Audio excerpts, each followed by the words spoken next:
Well, good afternoon. As you can see, I'm wrapped up for the winter time, and it is fucking freezing. So, if people tell you it's all the time hot in Paraguay, they fucking lying to you. So I'm having a little coffee with a little whiskey just to warm up that soul of mine. So, and anyway, I decided to quickly give you guys a video. So, as you can see, it's freezing. So it's not always hot here. So don't think you have to just come with your mankini and your attitude. You have to prepare a little bit for the elements that is about to happen. And we're going to talk about buying property in Paraguay. Paraguay is unique in every aspect and facet that you can imagine. Now, there's some sheep out there, that believe that life is really just let's roll in with a few dollars or a few euros or a few pounds. We'll survive for the rest of our lives. We're going to live like kings. No, you're not.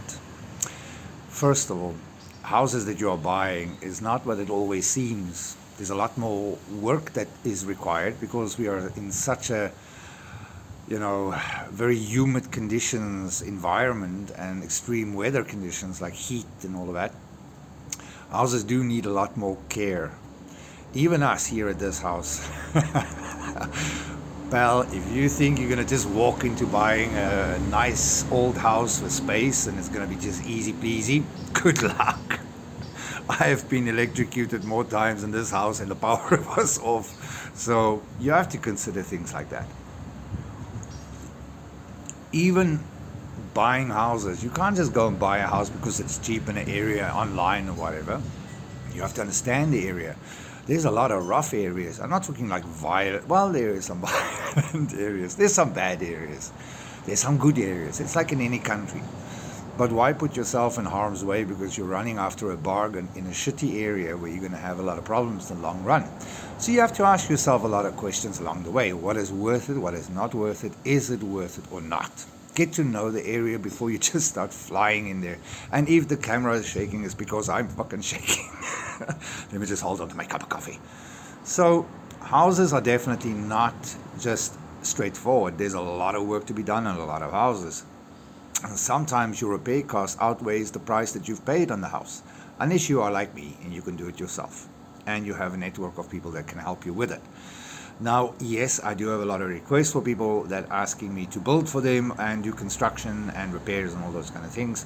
I'm not cheap. That is a fact. So if you want a good guy that's going to help you along the way and save you money, I'm your man. If not, forget about it. I'm not going to negotiate on my tariffs building houses for people. Besides that, you're going to have problems with electricity. You're going to have a problem with getting electricians. You're going to get problems with plumbers, getting a plumber. You're going to have problems with the municipalities. When you buy a house, don't just go for the price. Look at what your property taxes is per year. This can really escalate to being a few $1,000s depending on the size of your house and where you are buying. So you have to think about things like that. Property taxes.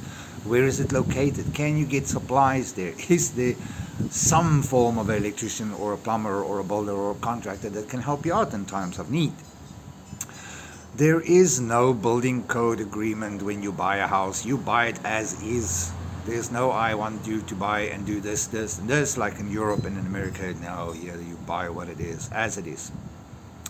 The procedure itself is kind of easy.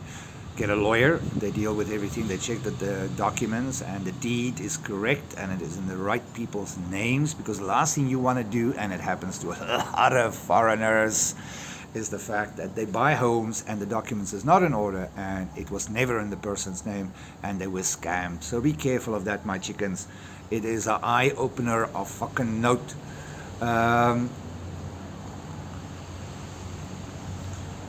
In the cities itself, it is expensive. As you go closer to the countryside, it gets cheaper. But sometimes it's too cheap to be true. So ask yourself, what is going on in that area? Before making any decisions, you have to understand that there is areas that is getting flooded every year. There is areas that is kind of not good areas. I wouldn't say it's like really gangster place, but you do get some gangster places. You get some rough areas.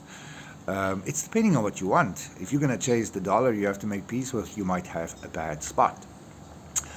The transfer of properties is kind of easy. It's straightforward. You pay your fees, you pay the transfer cost, you pay the notary, and it is done. Whatever you buy, if you buy a piece of land in the countryside, you do not require any building permissions or planning for whatever you want to do. Your business is your business. As long as you paid your taxes and you are a good person, nobody cares. So that's it, basically. Even mechanics, if you get a good mechanic, don't always just run to the dealerships. Sometimes the dealerships are not that good. Sometimes buying a car from the dealership is actually not that good. Getting a mechanic is a very tricky thing. You have to get the right mechanic. Every fucking mechanic in Paraguay is always better than anybody else, and there's always more problems than what you started with. And everybody's going to try and milk you for what you got. However, if you are lucky like us, we have an extremely reliable mechanic. It's a little bit further to drive, but at least the cost is low. There's always a backup, there's always support, and that's what you want. So always look at the guy that works for himself, the little guy. Getting a good builder, a mechanic, a house guy, or anybody to work for you is going to be hard because you are going to pay for quality. And here, people chase the money, so loyalty is bought. So if you are not paying somebody good, they get a better offer, they will leave you. That is just the way it is. Again, schools also in the areas, you have to look at places. Look on weekends, look at schools, location, look at the traffic in the morning and in the evening, look at times when it rains. Is it access easier? Even us driving here around Asociación, we get roads you can't go down because it's flooded. There's potholes the size of a Mini Cooper. So, you have to know your way around things. Don't just rush into buying things. Everybody's like, buy. Like, come on. Travel first a little bit around. Get to know people. Get to know areas. Don't trust the expats. Don't trust me. Go out for yourself. Figure it out. Take a bus. If you feel you're drawn to areas, just do your own thing. Don't trust me. I don't trust anybody. And I've literally traveled Paraguay for a few months by myself, trying to figure out what is good areas, what is good for me, how things work. I was in no rush, shape or size to get an apartment or a house because I was going to build something, which I have now, by the way. So that's my advice for you chickens. Don't be too much in a hurry when you move to Paraguay and say, I want to buy, I want to rent in this area, I want to rent for this is what I want, this is what I'm willing to pay. My friend, you're a gringo, you're a foreigner, you stand out like a fucking sore nail. And you're going to pay Paraguay prices if you're Paraguayan, but you're going to pay foreign prices when you're foreign. You have to make peace with that. Don't expect to, always get bargains. People know the value of money and they know the value of what they are worth. So if you're willing to work, if you're willing to do a few things a little bit on the MacGyver move, where you can figure things out, do things yourself, do it yourself. I'm just here to give some advice. Some of you might take it, some of you will say, I don't like this guy, so, don't take my advice. But I've been around here, I've traveled, I've, busy with a lot of projects, I have business going here, everything is going well, but it wasn't all clean sailing, what I'm saying. I was traveling, I was lost, I didn't have a clue where I was going, limited Spanish and all those kind of things. But you know what, at the end of the day, I persevered. I found easier ways to work. And, if you want to learn the easier way of doing things and enjoy life a little bit along the way, reach out to me and anytime. Susie and I are happy to help you guys with immigration, relocation, information, just whatever you need.